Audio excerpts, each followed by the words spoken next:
കൽക്കി 2898 AD എന്ന് പറയുന്ന സിനിമ 10 ദിവസത്തിലോട്ട് ഇപ്പോൾ കടക്കുവാണ്. അപ്പോൾ 10 ദിവസത്തെ വേൾഡ് വൈഡ് ബോക്സ് ഓഫീസ് കളക്ഷനാണ് നമ്മളെന്ന് പറയുന്നത്.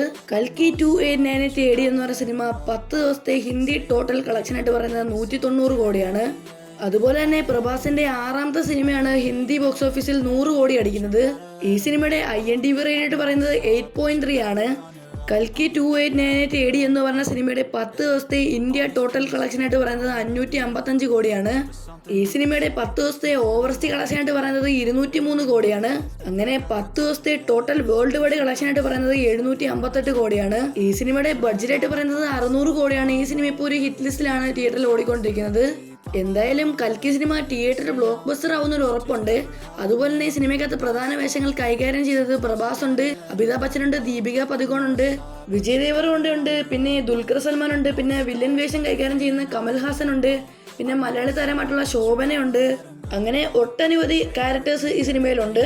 അതുപോലെ തന്നെ കൽക്കി സിനിമ ഒരു യൂണിവേഴ്സിന്റെ തുടക്കമാണെന്ന് നമ്മുടെ ഡയറക്ടർ പറഞ്ഞിട്ടുണ്ട്. വീഡിയോ ഇഷ്ടപ്പെട്ടെന്ന് വിചാരിക്കുന്നു. അപ്പോൾ ഇത്രയുള്ള ഗൈസ് നമ്മുടെ വീഡിയോ. അപ്പോൾ ബൈ ഗൈസ്.